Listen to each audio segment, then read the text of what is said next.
ni bukan janji parti tapi janji syafati adalah. Malah, harga barang, harga minyak sekarang pun naik mendadak. PTKPN biarnya nak dikurangkan. Kita ni mengundi sebab kemudahan, bukan sebab kesusahan. Ish, kau ni. Ada pula cakap macam tu. Sebelum kau tanya apa yang kau dapat, nak tahu juga apa yang kau dah sumbang. Cakap tu pandai. Lagi satu. Apalah nak jadi negara kita ni? Kita ni dah lah tak ada kabinet. PM pun tak ada tau. Ya, memang negara kita tengah alami krisis politik tu sekarang. Sebab itulah dah diwawakan tentang pilihan raya yang akan datang ni. Relax lah. Kenapa kau sangat ni? Ni lah orang zaman sekarang. Kau relax je. Nanti sampai masa mengundi pun, dia tak tahu bila. Kau tahu tak apa yang tengah berlaku sekarang? Salah siapa semua ni? Apa maksud kau? Aduh, korang ni. Aku tengah cakap pasal mengundi. Kita ni sebagai rakyat Malaysia, bertanggungjawab menjadi kerajaan yang akan memimpin negara kita sendiri. Faham? Oh, iya ke? Oh, mengundi. Jangan pangkap-pangkap ke? Aku dah belajar lah dulu. Kalau tak silap, subjek kenegaraan kot. Dah belajar dah.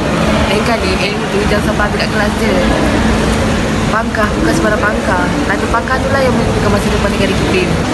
Maksudnya, kita pun kena keluar mengundi lah kan? Ya. Amboi, semangat tu dah ada dah. Persoalannya, dah daftar mengundi ke belum? Mestilah dah. Aku ni semangat tau. Sebab kita ni berhak menentukan kerajaan yang akan memerintah negara kita.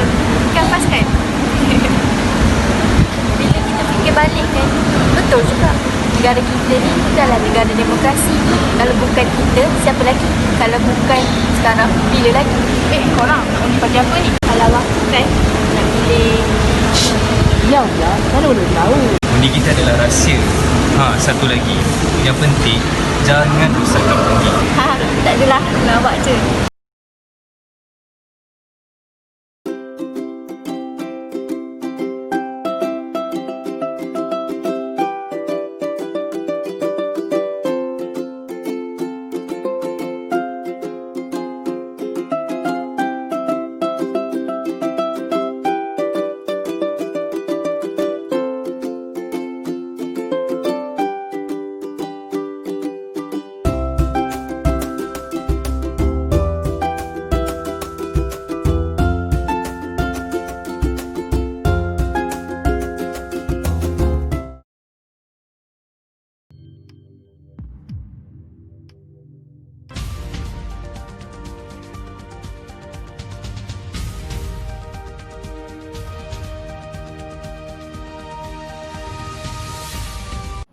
Assalamualaikum dan salam sejahtera. Anda sedang menonton Buletin Utama bersama saya Faris Azman.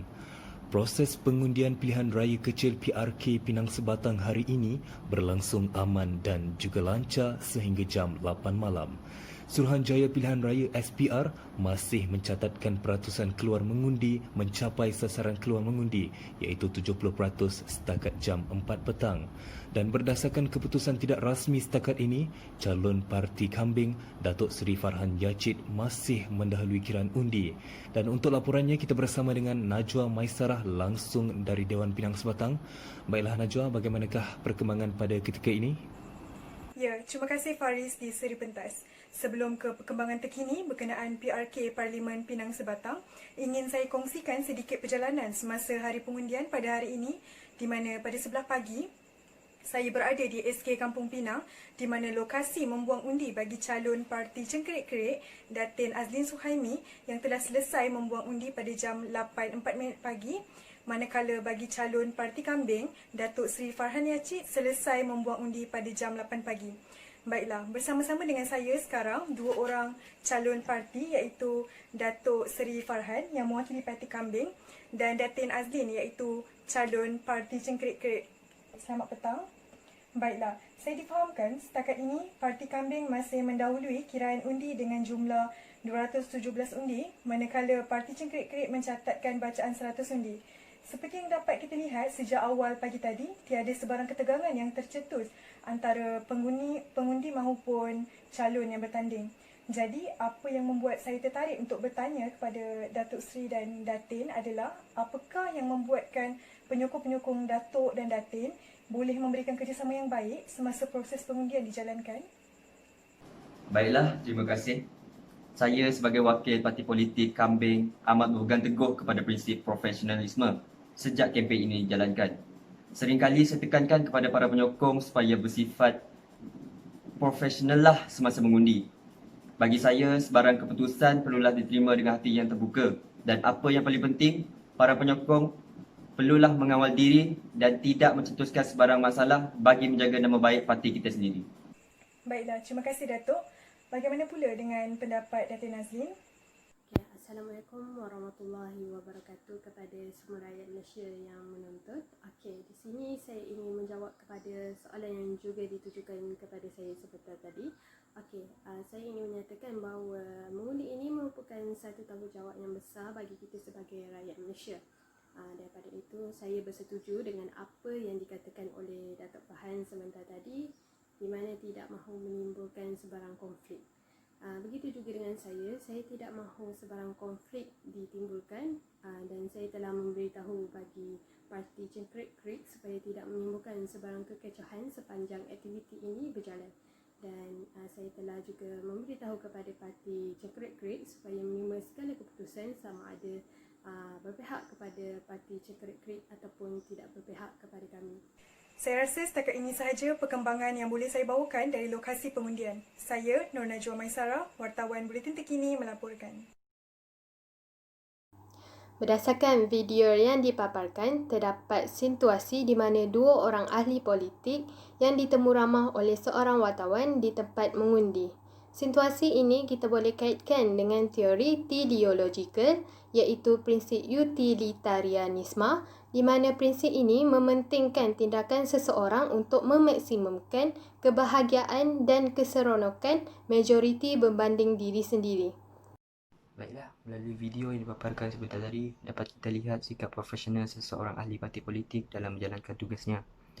Sikap tidak mementingkan diri untuk meraih undi dengan tidak memburukkan ahli parti politik lain merupakan sikap yang harus dipuji. Dalam video iklan yang telah dipaparkan adalah menunjukkan tentang punca pengundi tidak keluar mengundi. Hal ini boleh dikaitkan dengan teori egoisme. Teori egoisme merupakan satu teori yang menyatakan sesuatu tindakan itu adalah betul jika ianya membawa kebaikan kepada diri sendiri, dan sesuatu itu buruk jika ianya membawa kepada keburukan. Sebagai contoh, perbuatan yang terdapat dalam iklan tersebut, pengundi yang berdaftar tidak mahu melaksanakan tanggungjawab mereka sebagai seorang pengundi kerana sibuk dengan urusan kerja. Situasi ini menunjukkan bahawa perbuatan tersebut berkait rapat dengan teori egoisme kerana mementingkan diri sendiri dengan urusan kerja berbanding dengan tanggungjawab mengundi untuk kepentingan masyarakat dan negara. Dalam video yang dipaparkan, terdapat babak yang menunjukkan seorang wartawan sedang menjalankan tugasnya di lokasi pengundian semasa hari pengundian berlangsung. Hal ini dapat dikaitkan dengan teori deontologi iaitu prinsip kewajipan. Prinsip kewajipan yang dikemukakan oleh Immanuel Kant menegaskan bahawa duty for the sake of duty yang membawa maksud tanggungjawab dilaksanakan semata-mata kerana amalan itu merupakan satu tanggungjawab. Dalam teori deontological, prinsip kewajipan, kita dapat lihat bahawa perwatakan yang dibawa oleh pemberita itu sangat telus dan berintegriti kerana pemberita yang sangat baik ataupun yang bagus mampu menyampaikan maklumat yang sahih dan tidak menyebelahi mana-mana pihak. Baiklah, di dalam video tersebut, pengundi mengundi dalam keadaan yang teratur dan mematuhi segala peraturan yang telah ditetapkan oleh pihak berkuasa. Situasi ini boleh dikaitkan dengan teori deontologi iaitu eksistensialisme. Eksistensialisme merupakan pilihan seseorang secara rasional yang sentiasa berubah. Perkara ini dapat dibuktikan ketika pengundi beratur menunggu giliran masing-masing dan memangkah kertas undi dengan baik mengikut panduan yang telah diajar oleh pihak berkuasa. Dalam video yang ditayangkan, terdapat babak di mana beberapa orang pelajar melibatkan diri sebagai pengundi dalam pilihan raya. Babak tersebut berkait rapat dengan prinsip eksistensialisme. Hal ini demikian kerana prinsip eksistensialisme merupakan satu prinsip yang berasaskan kebebasan. Prinsip ini juga menekankan bahawa manusia bebas dan bertanggungjawab untuk membuat keputusan sendiri dalam membentuk sesebuah kehidupan.